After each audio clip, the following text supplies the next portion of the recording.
Assalamualaikum warahmatullahi wabarakatuh dan salam sejahtera kepada semua yang menonton program Seri Telaah Bual Bicara bersama penulis buku. Bual Bicara bersama penulis buku ini di bawah penjenamaan baharu yang dikenali sebagai Telaah. Ini adalah inisiatif terbaru yang diumumkan oleh Yang Amat Berhormat Perdana Menteri Malaysia serta usaha Kementerian Pendidikan Tinggi untuk memperkasa budaya ilmu di negara ini. Program ini disiarkan melalui layangan perdana di saluran YouTube Korporat Perpustakaan UiTM Johor.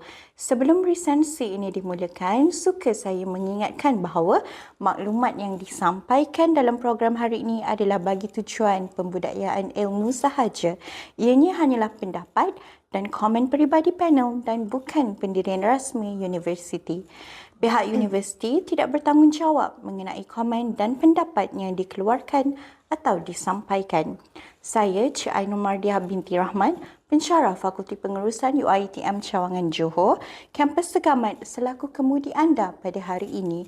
Manakala wacana jemputan khas pada hari ini adalah Dr. Norin Noor binti Abdul Aziz, pensyarah kanan Fakulti Pengurusan UiTM Cawangan Johor, kampus Segamat. Beliau berkelulusan ijazah Doktor Falsafah Pengurusan Teknologi daripada Universiti Tun Hussein On Malaysia. Penyelidikan Doktor Falsafah yang beliau jalankan berkaitan dengan halal marketing dan consumer behaviour. Selain itu, beliau juga merupakan alumni daripada Universiti Teknologi Mara semasa pengajian di peringkat Sarjana Pentadbiran Perniagaan, ijazah Sarjana Muda Pengurusan Perniagaan Pemasaran dan Diploma Pengurusan Bank. Beliau juga terlibat di dalam bidang penulisan akademik sejak tahun 2016 dan pernah menulis beberapa buah buku yang mempunyai kolaborasi bersama beberapa penulis daripada universiti luar. Selain itu, beliau juga pernah terlibat untuk penulisan beberapa artikel di Surat Khabar Utusan Malaysia.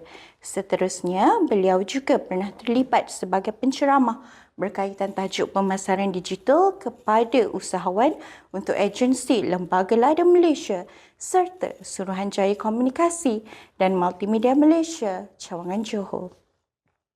Pada hari ini, kita akan membincangkan sebuah karya yang sangat relevan dengan landscape perniagaan semasa, iaitu buku Menguasai Pemasaran Digital.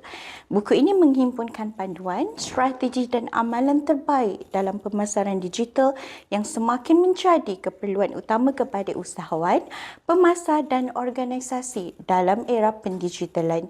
Melalui sesi temu ramah ini, kita akan mengupas idea utama buku, inspirasi penulisan serta panduan dalam mengatur strategi, membangunkan perniagaan dan mendedahkan jenama anda dengan lebih meluas.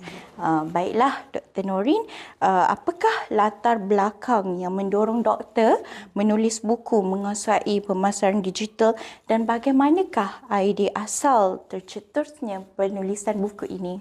Okay. Pertama kalinya terima kasih kepada Cik Ainur Mardiah. Bismillahirrahmanirrahim. Assalamualaikum warahmatullahi wabarakatuh dan salam sejahtera. Saya ingin mengucapkan ribuan terima kasih kepada Perpustakaan Tun Dr. Ismail atas jemputan ini. Alhamdulillah, saya berasa sangat banggalah untuk berkongsi kepada penonton sekalian berkenaan dengan buku yang saya tulis bersama rakan kolaborasi saya daripada dua universiti lah ya. Jadi untuk makluman Cik Ainul ya, buku Menguasai Pemasaran Digital, Strategi Kejayaan Perniagaan ini merupakan buku saya yang mungkin ke-5 dan ke-6 lah yang saya tulis sejak daripada tahun 2016.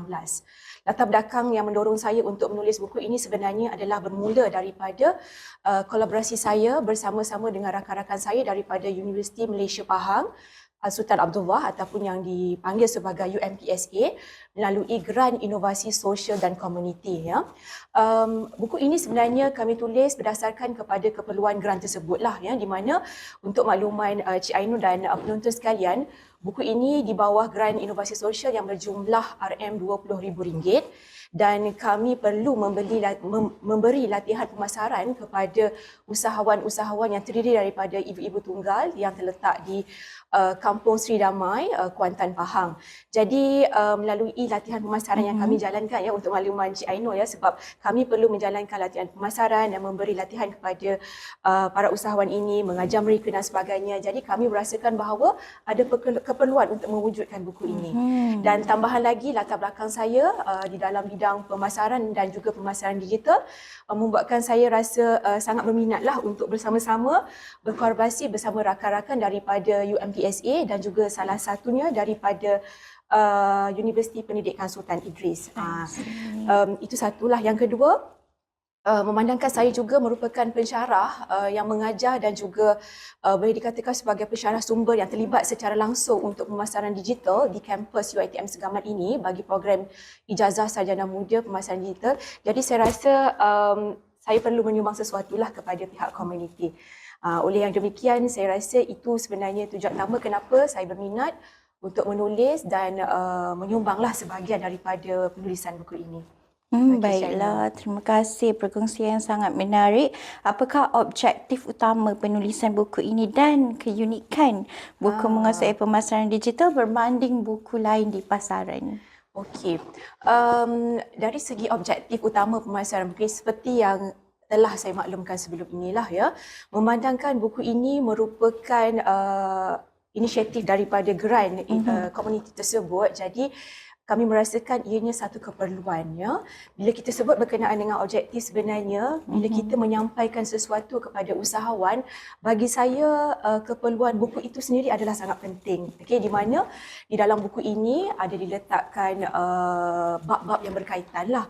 Jadi objektif yang saya boleh katakan di sini adalah, satu adalah untuk memenuhi keperluan grant itu sendiri. Dan yang kedua sebenarnya adalah untuk memastikan bahawa ada sumber rujukan daripada pihak kami lah selaku penceramah yang terlibat untuk program tersebut. Ya, itu yang dari segi objektif ya Cik Ainul. Manakala dari segi keunikan buku ini sendiri, kita pasti bahawa di pasaran ada terlalu banyak ya buku yang terlibat untuk maksud saya yang bertajukkan pemasaran lah sendiri.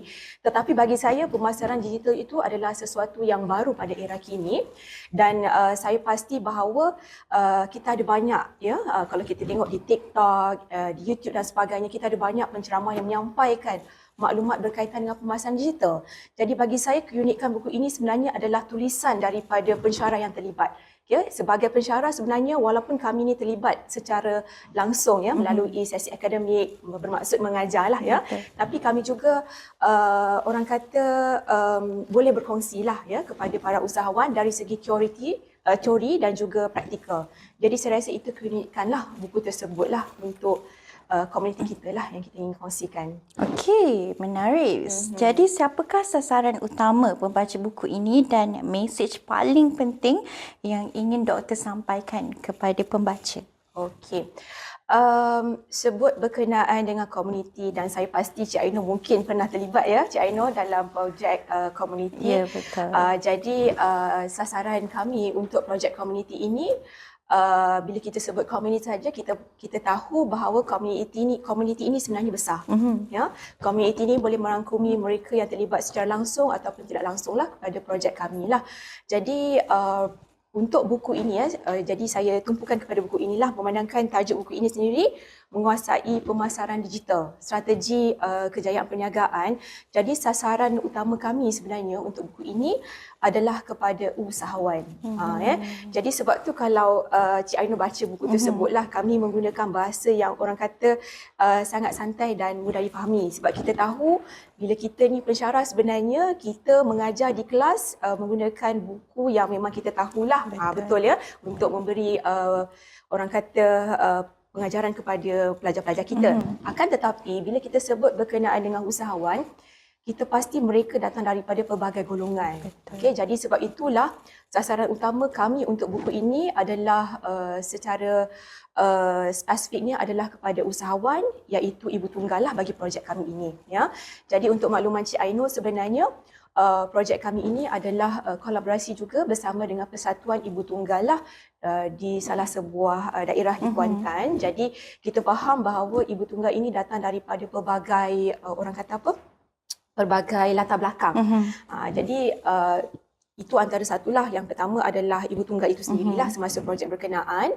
Dan yang kedua, memandangkan kita nak pastikan bahawa buku ini diterima baik di luar sana. Bermakna kita bukan hanya fokus kepada geran saja.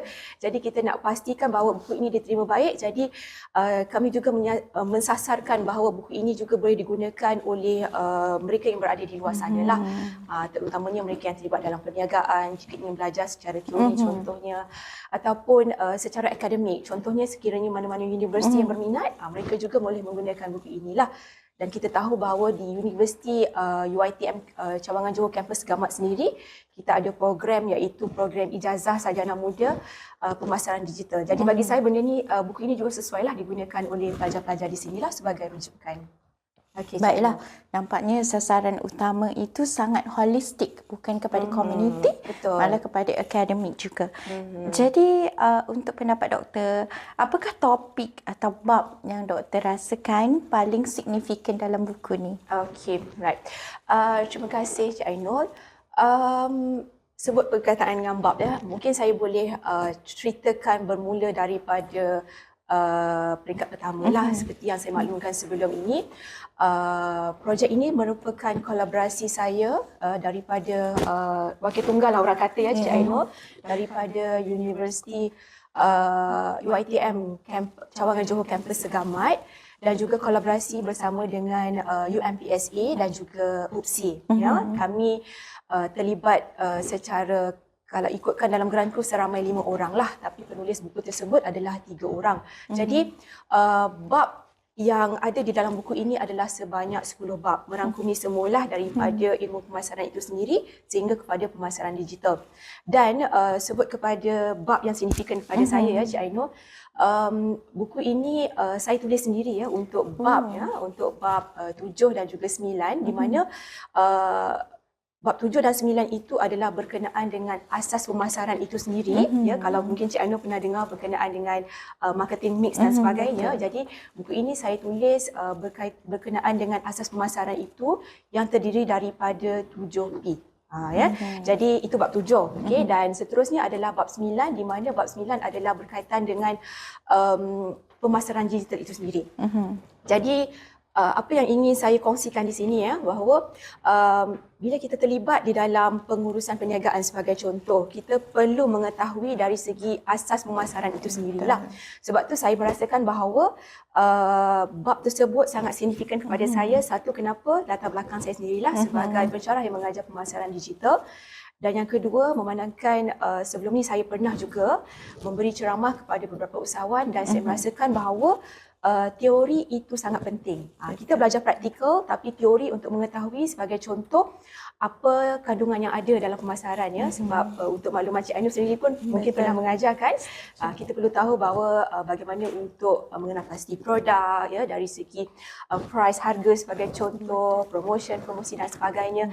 Jadi bab tersebut sangat signifikan. Kita perlu memperkenalkan kepada usahawan apa kandungan yang perlu ada secara teori, dan kemudiannya untuk kita aktif di dalam pemasaran digital sebab kita faham bahawa dalam zaman sekarang kita berada pada teknologi yang sangat pesat membangun Cik Ainul, bermakna ramai usahawan yang mula menjual barang di TikTok dan sebagainya. Jadi ilmu pemasaran digital itu juga sangat penting Sebagai contoh Cik Ainul, apa yang saya tekankan di dalam buku ini adalah dari segi pengetahuan ataupun perancangan berkenaan dengan pemasaran digital itu sendiri.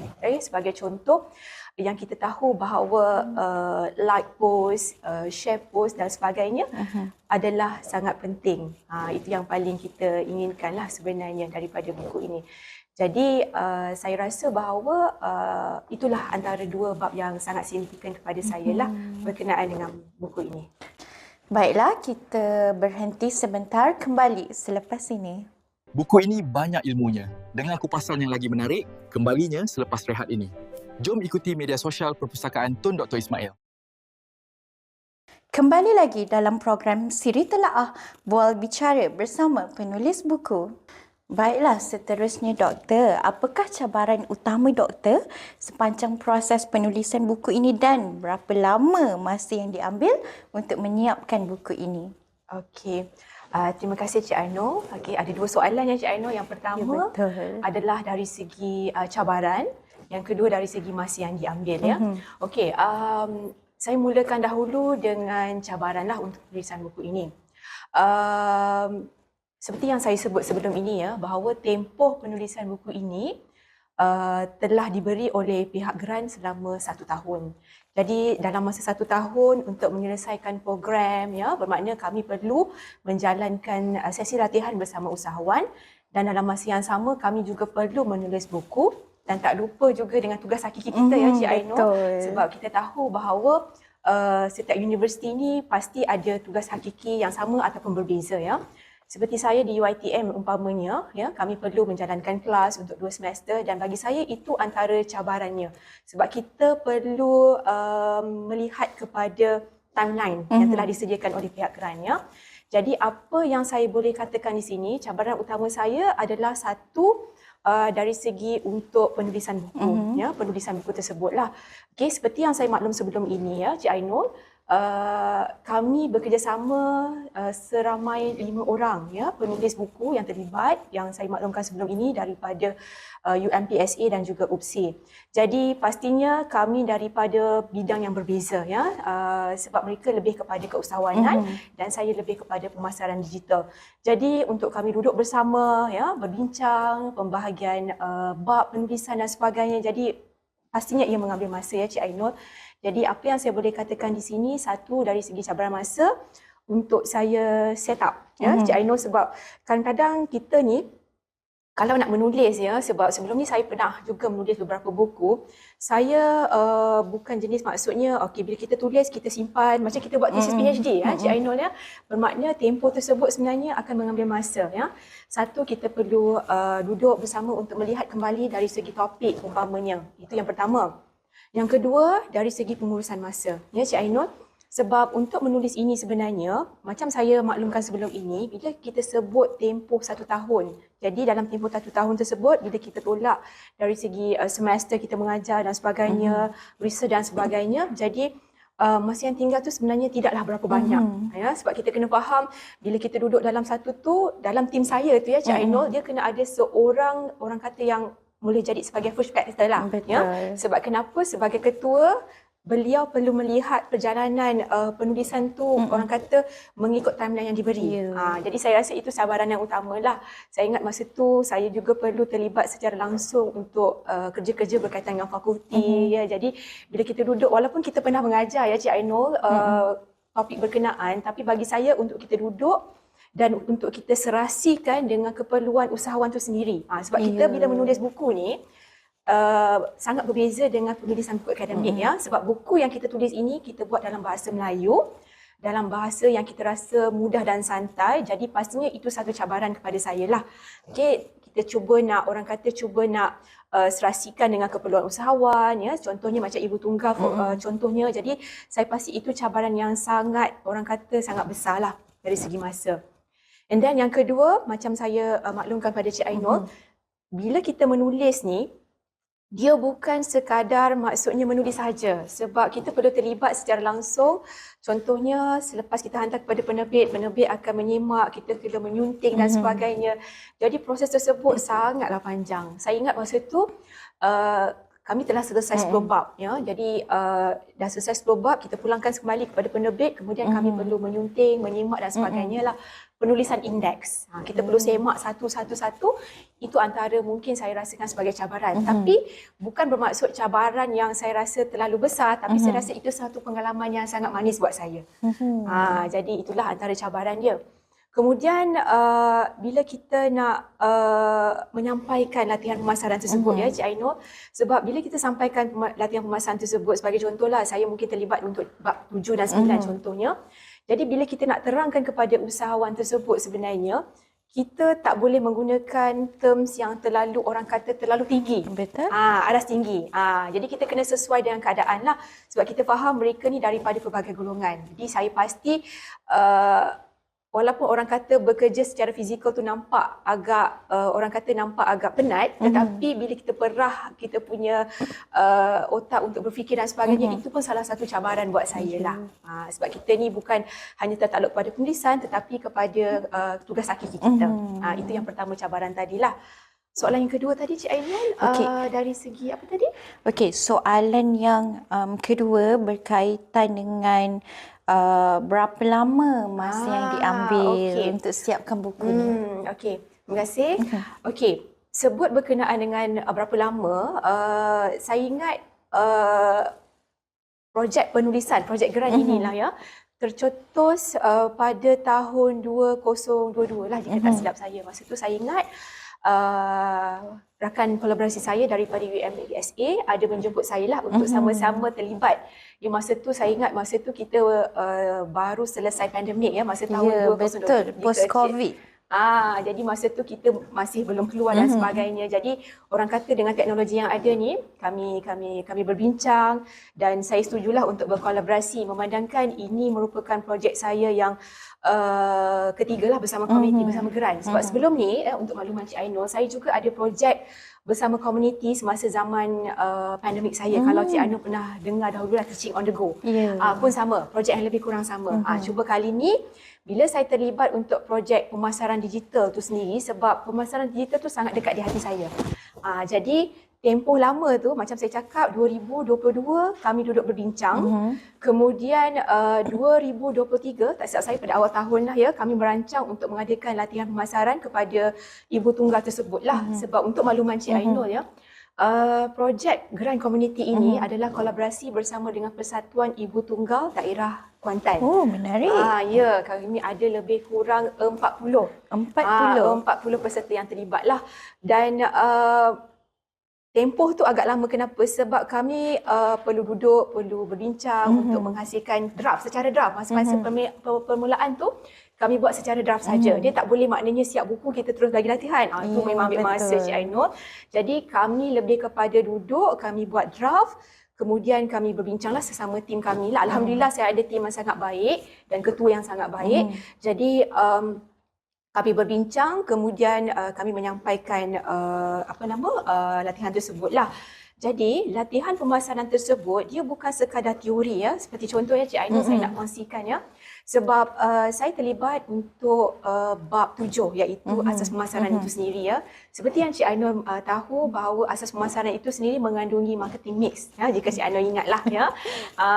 Jadi kita tahu bahawa usahawan ni mereka ada produk. Okey, umpamanya kita ada produk seperti inilah, kita ada produk. Tapi apa yang ada dalam produk ni sebagai contoh dari segi labeling dan sebagainya, jadi mungkin mereka tahu tapi secara teorinya. Okey, sebab bila kita belajar marketing ni Cik Ainul, kita bukan hanya melihat produk tu sendiri. Contohnya macam kenapa warna air mineral ni berwarna biru contohnya, mesti ada signifikannya. Betul. Jadi sebab itulah tempoh lama masa yang kami ambil ini memang agak lama ya, macam saya cakap lah di akhir tahun 2022 sehingga terbitnya buku ini pada tahun 2024. Jadi dia bukan sekadar macam kita duduk menulis, tidak. Tidak macam itulah Cik Ainul. Saya rasa Cik Ainul pun pernah terlibat kan dalam projek geran komuniti. Jadi macam yang saya maklum sebelum ini, golongan ibu tunggal tu sendiri daripada pelbagai golongan. Contoh, jadi saya rasa saya bertanggungjawab dan orang kata berminat untuk berkongsi lah. Mereka tahu bahawa ini adalah produk, tapi secara teorinya apa yang dikatakan sebagai produk, macam mana nak letak harga, macam mana dari segi promosi dan sebagainya lah. Jadi sebab tu tempohnya agak lama lah orang kata. Orang kata proses membuat, okay, and then proses untuk kita sunting sehinggalah terjadinya. Itu baru situ, kita belum lagi kepada promosi dan sebagainya. Panjang proses dia. Macam-macam, betul. Okay, itu sajalah daripada saya. Oh, baiklah. Jadi adalah sangat penting untuk kita pastikan proses tu berjalan dengan lancar, dan saya sangat tertarik dengan statement doktor yang mengatakan adalah penting untuk kita duduk bersama, kaji, tengok bagaimana komuniti ni bekerja dan masukkan dengan teori serta aplikasi. Betul. Sebab tak sama teori dengan aplikasi tu perlu, teori tu penting, aplikasi juga penting. Ya, betul. Doktor selalu sebut berkenaan dengan penghargaan bersama dengan rakan-rakan Ya, penulis. Jadi kami nak tahu ni apa pengalaman kolaborasi dengan rakan-rakan penulis, bagaimana boleh tercetusnya pembentukan kumpulan dalam kalangan penulis. Okey, terima kasih ya Cik Ainul. Okey, saya rasa saya perlu beri kredit lah kepada mereka sebab tunjang utama penulisan buku ini sebenarnya datang daripada Geran lah. Seperti yang saya sebut sebelum ni, Geran berkaitan dengan komuniti dan inovasi lah ya. Jadi rakan-rakan penulis saya yang terdiri daripada Dr. Nurul Ashikin daripada UMPSA, Profesor Madya Dr. Putri Azlin, juga Profesor Madya Dr. Putri Fazlin ya, juga daripada UMPSA. Dr. Mazita juga daripada UMPSA dan seorang lagi rakan kolaborasi ya. Kita bukan setakat dengan UMPSA sahaja. Kita ada juga seorang lagi rakan kolaborasi daripada UPSI, Universiti Pendidikan Sultan Idris, iaitu Dr. Rohas Nizan lah. Jadi saya perlu beri kredit kepada mereka lah. Bermakna kita, apa yang saya boleh katakan ya Cik Ainul, jika tidak ada jemputan lah, maksud saya lah, senang cerita ya, maknanya tak terhasil lah buku ini. Bukan senang sebenarnya. Kita kalau nak buat seorang-seorang bukan mudah. Jadi mereka-mereka ini datang daripada pelbagai bidang lah. Tapi saya boleh katakan mereka memang terlibat secara langsung untuk bidang usahawan, keusahawanan. Manakala saya adalah bidang pemasaran digital dan saya juga pernah terlibat untuk memberi ceramah kepada usahawan daripada Lembaga Lada Malaysia dan juga Suruhanjaya Komunikasi Malaysia. Jadi bagi saya, why not kita berkolaborasi, duduk bersama dan duduk untuk menghasilkan satu buku. Jadi rakan-rakan saya ni sebenarnya mempunyai idea yang sangat baik. Saya pasti mereka ada orang kata ada skop mereka yang tersendirilah ya. Seperti contoh ya, kalau saya boleh tunjukkan pada Cik Ainul di sini ya, bab-bab yang kami tulis di sini sebenarnya adalah pelbagai. Ya, macam saya tadi lebih kepada pemasaran digital dan sebagainya lah. Tapi kalau Cik Ainul tengok di sini sebenarnya, kalau kita tengok kepada sini, kita bukan hanya tertumpu kepada trend saja, ya, bukan tertumpu kepada trend lah. Sebagai contoh, salah seorang rakan saya yang terlibat untuk penulisan buku ini menulis dari segi analitik. Ya, jadi banyak sebenarnya Cik Ainul, kita ada analitik ya, sebagai contoh analitik dalam pemasaran digital. Jadi untuk bahagian ni kemungkinan saya bukan orang kata mahir dalam bidang inilah. Jadi kita perlukan juga kemahiran daripada rakan-rakan kolaborasi. Ya. Jadi sebab itulah bila kita sebut berkenaan dengan rakan-rakan kolaborasi yang terlibat, sebenarnya bagi saya bila kita duduk dalam satu kumpulan ni, kita tak boleh orang kata melihat kepada diri kita sahaja. Betul. Ya. Dia teamwork lah, senang cerita ya. Macam kita mengajar ya, Cik Ainul ya. Kita mengajar pelajar, kita selalu sebut teamwork dan sebagainya. Sama juga dalam konteks ni lah. Dan sebab itulah saya katakan di sini bahawa rakan kolaborasi tu sangat penting lah.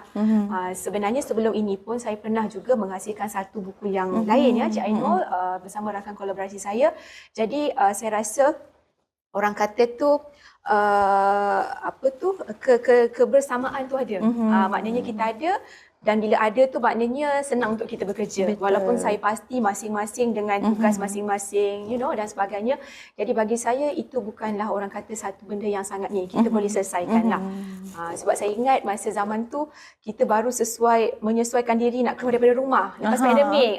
Masa tu nak menguruskan dengan ibu tunggal tu sendiri pun bukannya mudah. Jadi kita perlu ada pembahagian kerja yang baik dan sebagainya lah.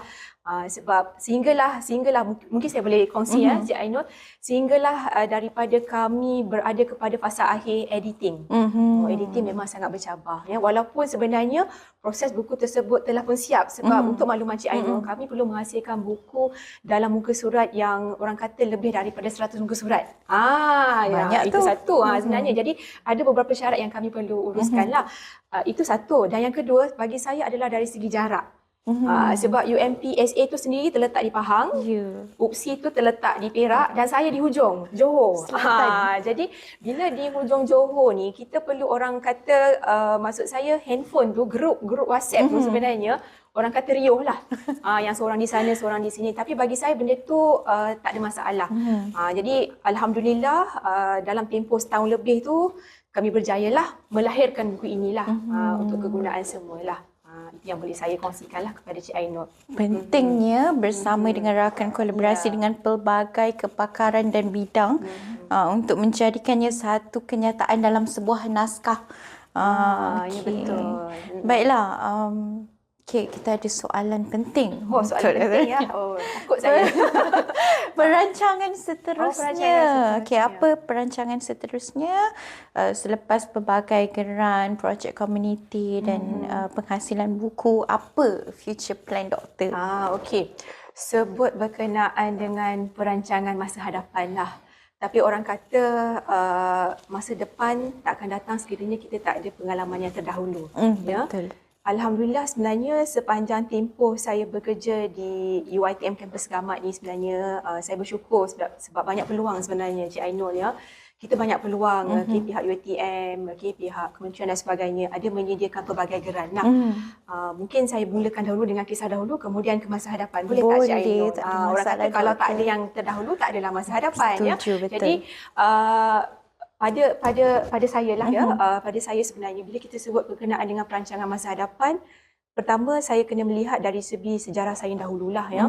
Sebab bagi saya bila kita nak menjalankan satu projek penulisan buku ni sebenarnya macam saya cakap sebelum ni sebenarnya mood lah. Mood ya Cik Ainul, kalau kita tak ada mood, kita sibuk dan sebagainya kadang tak siap juga kerjanya. Betul. Ya.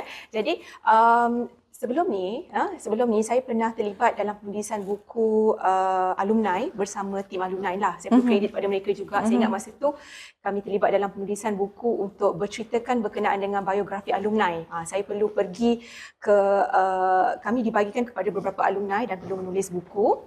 Kemudian perlu menemu ramah alumni tersebut dan kemudian kami hasilkan satu buku. Itu sejarah dulu ya Cik Ainul.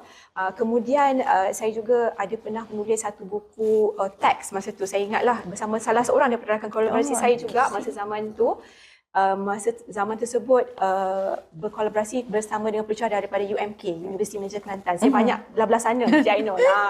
Jadi pun sama jugalah sehinggalah yang terbaru sebelum menguasai pemasaran digital lah sehinggalah saya pernah menulis buku bersama dengan rakan kolaborasi saya bersama tim Teaching on the Go. Saya ingat masa zaman pandemik tu bila kita sebut Teaching on the Go tu memang orang kata boom lah ya. Jadi bagi saya perancangan masa depan tu sebenarnya tertakluk kepada satu peluang yang ada.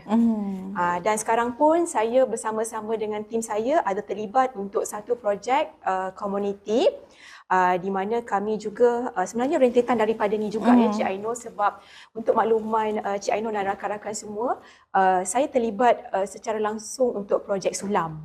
Sulam ya, kalau Cik Ainul tahulah, Sulam ni sebenarnya adalah salah satu projek berasaskan pembelajaran dan juga komuniti dan dia melibatkan kod subjek. Jadi saya adalah salah seorang pensyarah sumber ya yang terlibat untuk projek tersebut.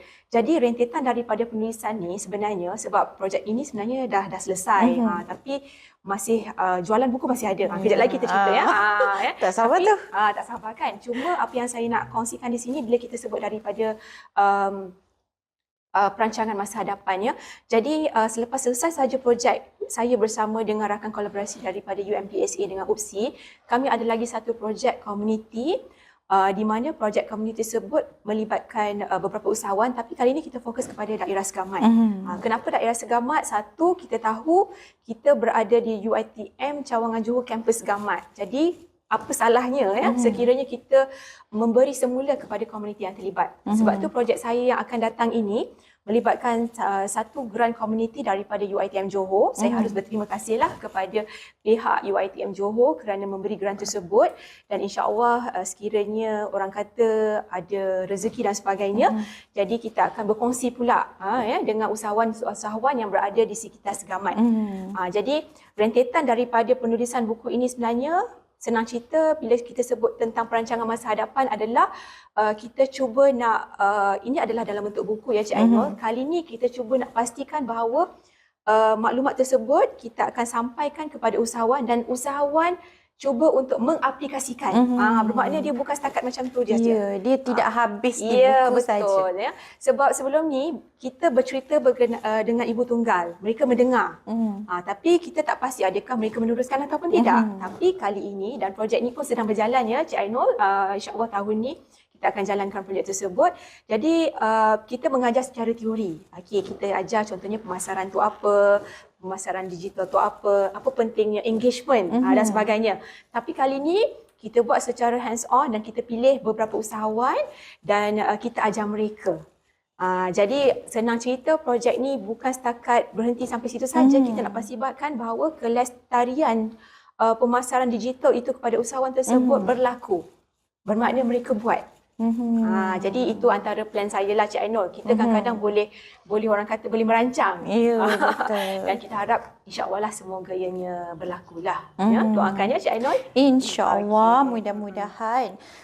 Sangat menarik perkongsian Dr. Norin bagaimana pembentukan kumpulan, kolaborasi dengan pelbagai bidang sebenarnya membawa kita ke destinasi yang lebih indah. Betul. Orang kata jumpa komuniti, masyarakat, dan saya tertarik dengan kata-kata Dr. Norin yang mana kita perlu utamakan komuniti dan juga masyarakat. Okey, berkenaan dengan komuniti dan masyarakat, apakah sumbangan buku ini kepada bidang pemasaran dan juga kepada masyarakat? Okey, right. Terima kasih. Sebut berkenaan dengan sumbangannya, sebab saya pasti sebenarnya bila kita sebut sumbangan, mungkin ada pendapat yang berbeza daripada penulis yang berbeza lah. Tapi saya sendiri sebagai penulis buku ini, bagi saya bila kita sebut sumbangan, sebab saya letak diri saya sebagai mereka yang berada di dalam bidang akademik. Jadi saya pasti mereka yang berada dalam bidang lain mungkin berbeza caranya. Sebab di luar sana saya pasti akan ada banyak program yang perlu dihadiri oleh usahawan dan sebagainya. Saya selalu menyebut kepada pelajar saya, sebab di UiTM saya mengajar pelajar daripada jurusan pemasaran dan pemasaran digital. Saya selalu sebut kepada mereka, anda semua ada sekeping ijazah, di mana ijazah tersebut anda belajar apa itu pemasaran digital, anda mengaplikasikan. Sebagai contoh saya pernah sebut tadi Cik Ainul, saya mengajar sulam kepada pelajar. Sulam tersebut bermakna kita cuba untuk blend dari segi pembelajaran itu sendiri, silibus yang kita belajar di dalam kelas dan juga secara hands-on community. Jadi bagi saya, menyebut kepada sumbangan sebenarnya, kita sebagai akademik mereka yang terlibat dalam bidang akademik ni, bagi saya, walaupun kita ni ada orang kata dipanggil sebagai expert lah, pakar dalam bidang tersebut, tapi kita perlu menyumbang sesuatu kepada komuniti.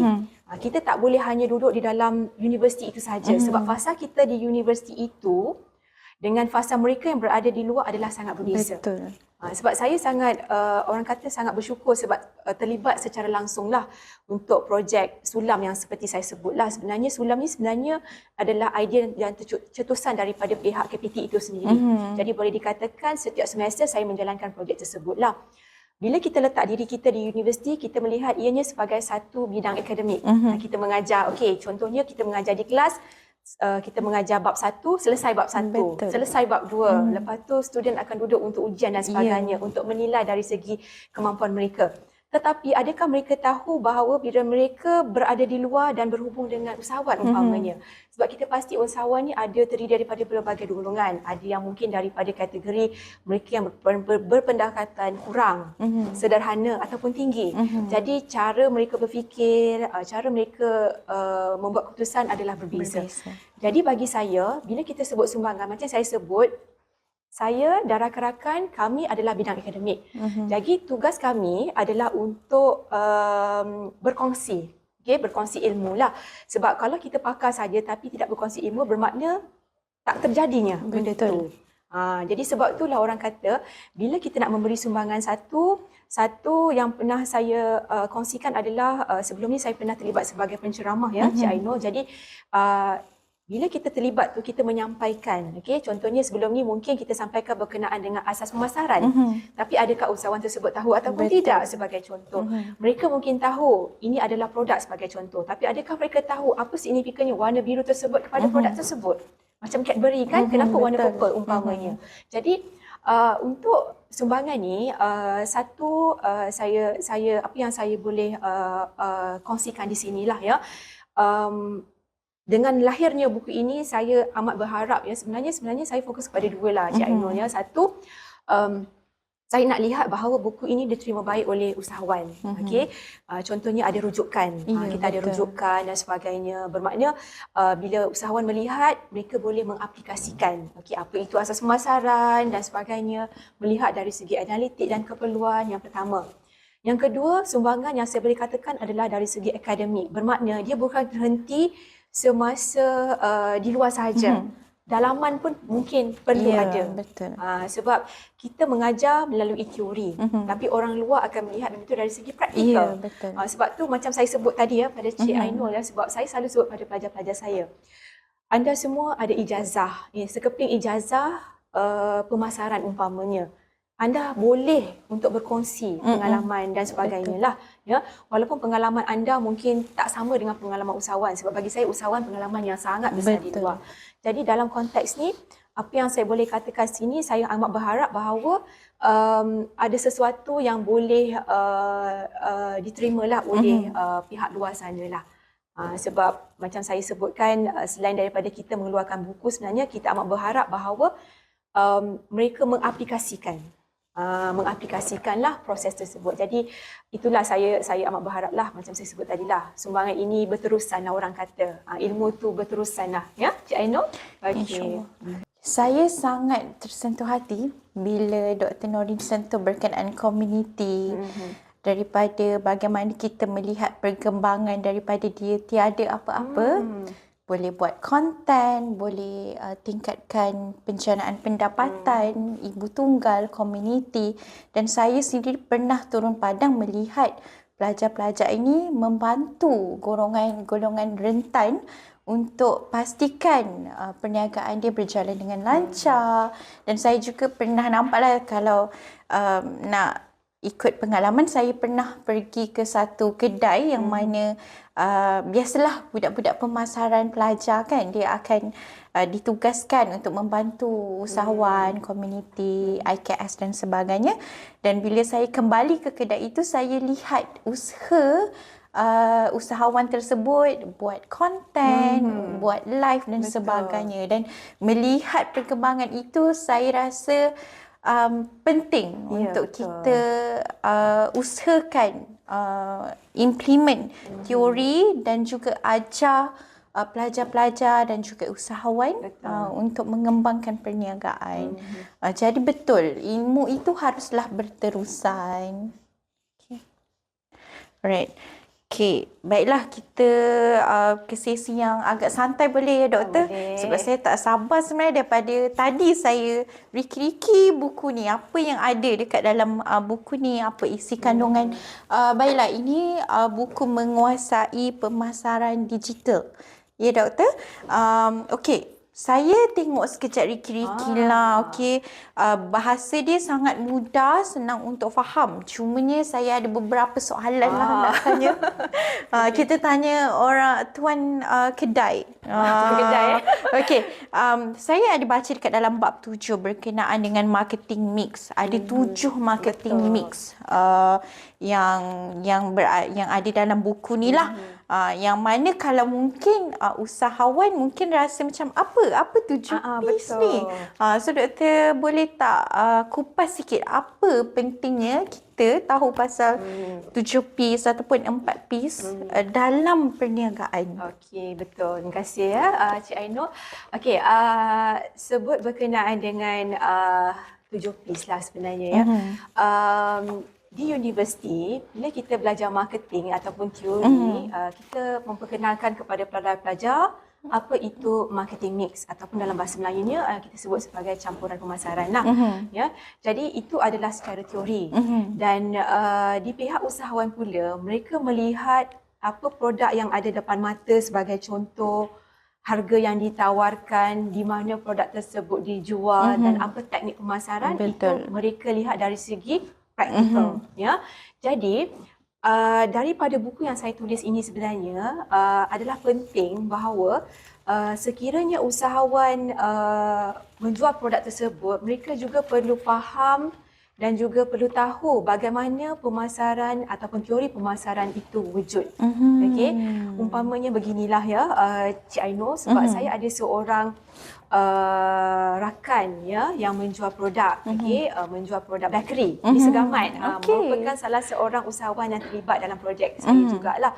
Jadi saya pasti apa yang saya lihatlah ya, usahawan ataupun rakan saya ini selalu menghadiri pelbagai program ya yang dianjurkan oleh Fama umpamanya dan sebagainya lah. Adalah salah satunya adalah untuk mendapatkan ilmu. Sebab bila kita ada produk macam tadilah ya, kita sebut berkenaan dengan air mineral ni. Kita ada produk, tetapi bagaimana nak pastikan produk ini diterima? Ianya datang daripada teori sebenarnya. Nombor satu, kita sebut sebagai produk. Produk jenis apa ya? Sebagai contoh, bila kita belajar marketing, kita ada dua jenis produk. Dalam bahasa Inggeris kita sebut sebagai tangible dan juga intangible produk. Jadi produk yang kita nampak dengan produk yang kita tak nampak ya, Cik Ainul, umpamanya macam intangible service ya. Kita tak tahu. Kita pergi kedai gunting rambut, kita cakap kita nak gunting rambut style macam ni umpamanya, and then tukang gunting rambut tersebut memotong rambut tersebut. Betul. Saya ingat anak saya masa tu ialah budak-budak Gen Alpha ya, melihat TikTok dan sebagainya, bermacam-macam fashion.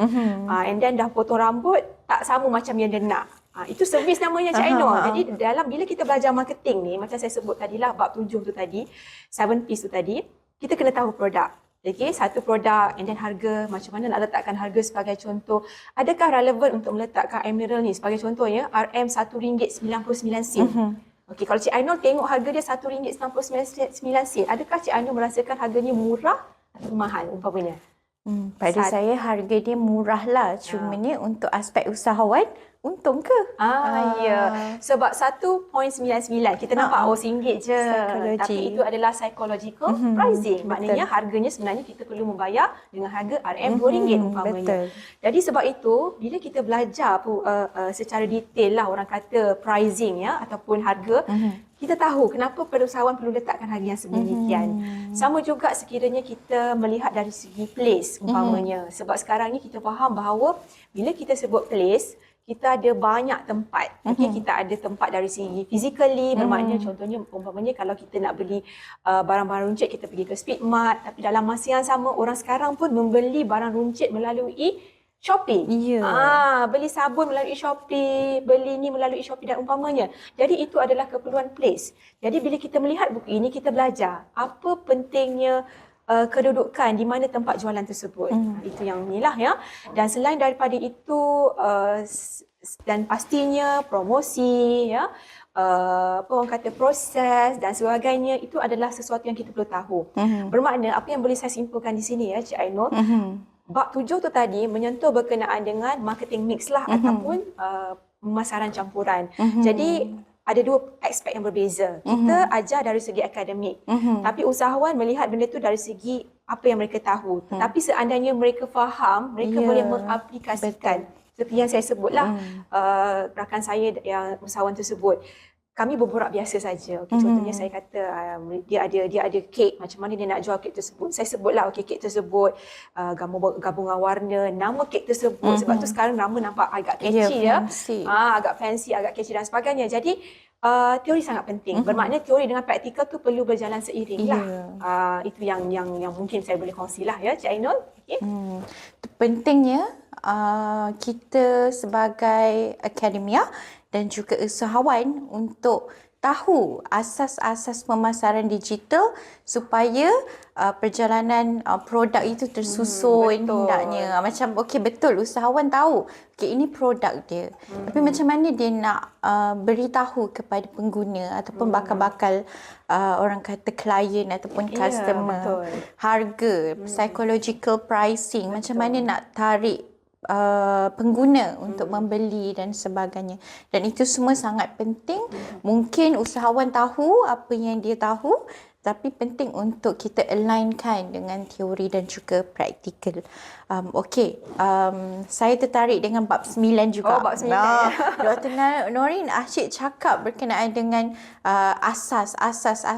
Tapi bila saya tengok dekat bab 9, ada berkenaan dengan pemasaran digital. Apa hubungannya asas pemasaran yang kita dah belajar 7 P's, 4 P's dan juga pemasaran digital. Okey, terima kasih Cik Ainul. Okey, sebut berkenaan dengan pemasaran digital sebab bab 9 adalah hasil tulisan saya dan tajuk berkenaan memang sangat sinonim lah, terutamanya pada zaman sekarang inilah ya. Sebab kita faham bahawa bila kita sebut pemasaran, marketing tu sendiri, dulu tak sama ya Cik Ainul. Kita berebut nak pergi kedai, nak beli barang dan sebagainya. Tapi sekarang bila kita berada pada zaman pemasaran digital, kita perlu tahu banyak benda lah, maknanya dari segi teori dan sebagainya lah. Jadi macam saya sebut ya, bila kita sebut pemasaran digital, bila kita ada TikTok umpamanya, kita perlu tahu berapa ramai followers kita, berapa ramai yang like post kita, dari segi pelawat, engagement dan sebagainya.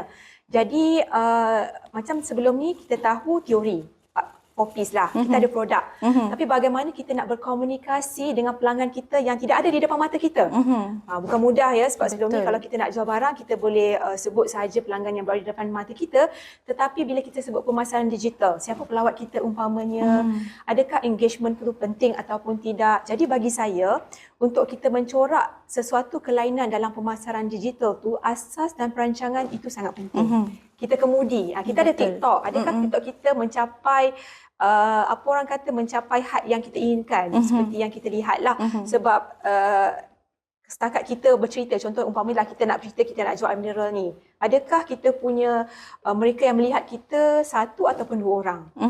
Sebab kadang-kadang itu kita perlu tahu bagaimana teknik untuk menaikkan viewers umpamanya.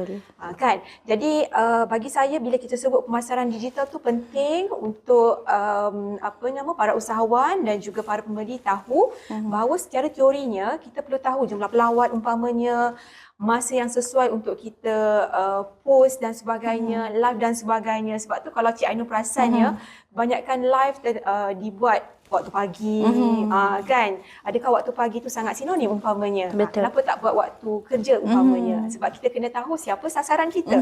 Sebab tu bagi saya pemasaran digital tu sangat penting. Jadi kita belajar teori 7P tu tadi, kemudian kita aplikasikan dari segi macam contoh engagement dan sebagainya lah. Teori-teori berkenaan dengan pemasaran digital. Jadi benda tu sangat penting. Kalau kita sebut SEO, ya jumlah pelawat dan sebagainya, bagi saya benda tu sangat penting lah kepada usahawan sekarang. Ya, itu yang boleh saya kongsikan lah. Penting untuk kita tahu siapa target kita. Pastikan kita tembak orang yang tepat. Okey.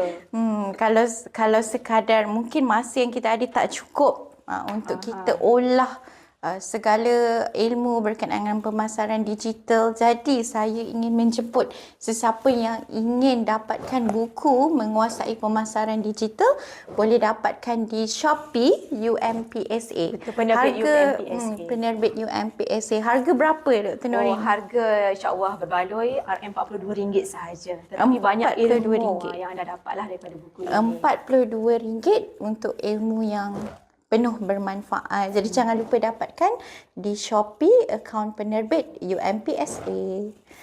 Okey. Right. Baiklah, sebelum kita berada di akhir rancangan, ingin saya simpulkan berkenaan dengan program siri telaah bual bicara bersama penulis buku berkenaan dengan cara menguasai pemasaran digital, mendekatkan diri kepada komuniti, seterusnya membantu meningkatkan ekonomi komuniti dan juga sejagat adalah penting untuk kita amalkan teori berserta dengan aplikasi. Baiklah, Doktor, terima kasih diucapkan kepada Dr. Norin binti Abdul Aziz atas penerangan yang lengkap serta perkongsian berharga yang telah diberikan pada hari ini. Sekali lagi jutaan terima kasih kepada Dr. Norin kerana sudi meluangkan masa bersama kita dalam bual bicara bersama penulis buku. Tidak dilupakan penghargaan juga buat semua hadirin yang setia bersama kami hingga ke penghujung program ini. Adalah diharapkan semoga perkongsian pada hari ini dapat menambah ilmu pengetahuan, memberi manfaat serta memberi inspirasi buat kita semua. Dan sebelum saya akhiri, sedikit peringatan mesra kepada semua hadirin, jangan lupa untuk mengisi jam latihan sebagai rekod penyertaan anda. Sebelum kita berpisah, izinkan saya kongsikan sedikit berita gembira. Bual Bicara bersama penulis buku akan datang bakal menampilkan tetamu jemputan baharu dengan karya yang tidak kurang menarik dan penuh inspirasi. Seperti biasa, setiap siri Bual Bicara bersama penulis buku di Perpustakaan Tun Dr. Ismail mengenengahkan penulis dan karya yang berbeza, memberi peluang kepada kita untuk mengenali kepelbagaian dunia penulisan daripada akademik, kreatif hinggalah karya motivasi dan inspirasi. Jadi, jangan lepaskan peluang untuk terus bersama kami dalam episod seterusnya. Tandakan kalender anda, nantikan pengumuman rasmi tarikh tayangan perdana dan pastikan anda menontonnya di saluran YouTube Korporat Perpustakaan UiTM Johor. Wabillahi taufiq wal hidayah. Assalamualaikum warahmatullahi wabarakatuh.